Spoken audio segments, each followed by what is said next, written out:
Good morning girls. आज हम एक नया टॉपिक शुरू करने जा रहे हैं। आज का हमारा टॉपिक है रामायण। आज हम रामायण के बारे में पढ़ेंगे।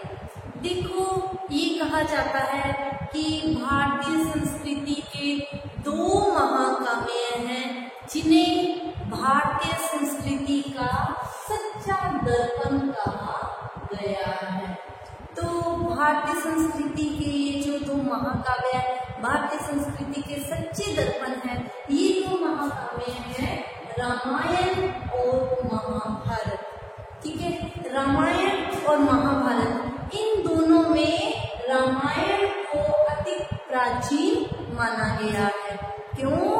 क्योंकि रामायण में कहीं भी महाभारत का उल्लेख नहीं मिलता है, जबकि महाभारत में रामायण का उल्लेख मिलता है, जिससे स्पष्ट होता है कि रामायण महाभारत से अति प्राचीन महाकाव्य है।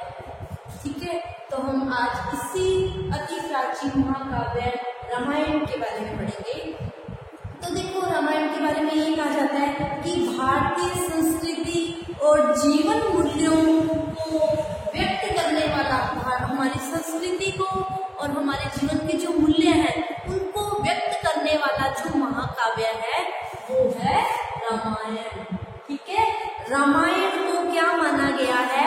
आर्य संस्कृति का प्रतिनिधित्व ग्रंथ माना गया है कि रामायण ही एक ऐसा महाकाव्य है जो आर्य संस्कृति का प्रतिनिधित्व करता है। और इस ग्रंथ से हमें आदर्श चरित्रों, आदर्श समाज और कर्म योग और भक्ति ज्ञान के बारे में वर्णन मिलता है। ठीक है, तो इस महाकाव्य, भारतीय संस्कृति के इस महाकाव्य के रचयिता कौन थे? अब बात ये आती है, तो इस महाकाव्य के रचयिता थे ऋषि वाल्मीकि। वाल्मीकि को इस महाकाव्य का रचयिता माना गया है। तो अब हम इसी ऋषि वाल्मीकि के बारे में थोड़ा सा देखते हैं। तो देखो, अगर हम वाल्मीकि के बारे में, के जन्म के बारे में, जीवन परिचय के बारे में अगर जानकारी लेना चाहते हैं तो इस विषय में हमारे पर्याप्त और प्रमाणित जानकारी नहीं मिलती है। पुराणों और महाभारत से कुछ आख्यान मिलते हैं। ठीक है, उन आख्यानों के आधार पर हमें वाल्मीकि के जीवन के बारे में कुछ जानकारी मिलती है। ठीक है, देखो, महाभारत और पुराणों में इसे भार्गव कहा गया है। भृगुवंश में उत्पन्न माना गया, इसलिए इसे भार्गव कहा गया है। महाभारत में भी इसे भार्गव बताया गया है। ठीक है, अन्य आख्यानों में भी इन्हें ब्राह्मण माना गया है। और कुछ मतलब ऐसे आख्यान मिलते हैं, जैसे एक आख्यान है महाभारत से मिला है ये आख्यान, इसमें वाल्मीकि के जन्म के बारे में बताया है। इस आख्यान में क्या कहा गया है कि वाल्मीकि क्या थे? जन्म से ब्राह्मण थे, लेकिन इनका जो कार्य था वो था चोरी डकैती। जन्म तो इन्होंने ब्राह्मणों के घर लिया, लेकिन ये चोरी और डकैती का काम करने लग गए। इनसे चोरी करना, डकैती करना, लूटना, ये इनका कार्य था। ठीक है, एक दिन की बात है कि एक दिन इन्होंने 7 ऋषि मिले इन्हें, तो इन्होंने उन 7 ऋषियों को लूटने के उद्देश्य से उन्हें क्या हो गया? रोक लिया।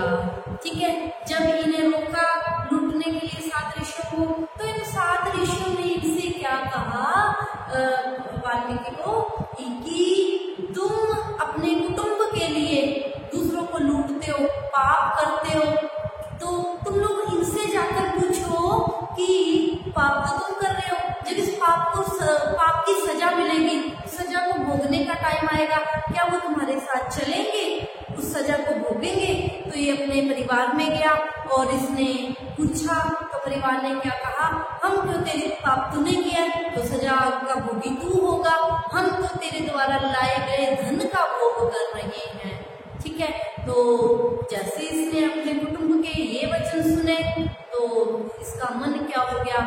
परिवर्तित हो गया और इसे क्या हो गया, इस संसार से वैराग उत्पन्न हो गया और इसने कहा भाई मैं तो मर गया, मरा मरा मरा मरा मरा का जब उल्टा हुआ तो इसका उल्टा राम। तो इन्होंने अपना जो जीवन था वो राम में ही अर्पित कर दिया, ठीक है। और इन्होंने कठोर तपस्या की और तपस्या के बाद ये क्या बन गए, वाल्मीकि बन गए, ठीक है। तो इनसे रिलेटेड ये कहानी मिलती है, ठीक है।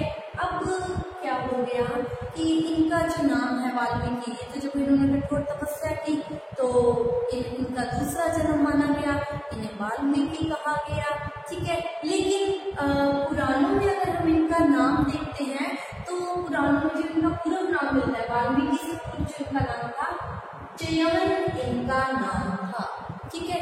कई बार छोटा क्वेश्चन भी पूछ लिया जाता है कि रामायण के रचयिता वाल्मीकि का नाम क्या था, च्यवन इनका नाम था, ठीक है। अगर हम स्कंद पुराण की बात करते हैं तो स्कंद पुराण में जो इनका पूर्ण नाम मिलता है वो अग्निशर्मन मिलता है, ठीक है। अग्निशर्मन इनका पुराना नाम मिलता है और इन्हीं वाल्मीकि ने रामायण की रचना की थी। अब बात ये आती है कि ये राम कथा या रामायण की कथा लिखने की प्रेरणा कहाँ से मिली, ठीक है। तो इन्हें रामायण लिखने की प्रेरणा कैसे प्राप्त हुई, तो देखो एक बार ये क्या है, नारद मुनि से मिले, ठीक है।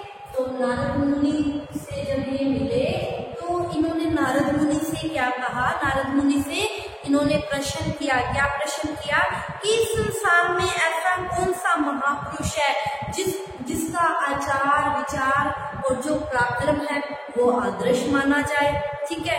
तो उस समय नारद ने उन्हें राम कथा का सार सुनाया, भगवान श्री राम मर्यादा पुरुषोत्तम आदर्श समाज का निर्माण करने वाले इस आदर्श व्यक्ति के बारे में बताया, ठीक है।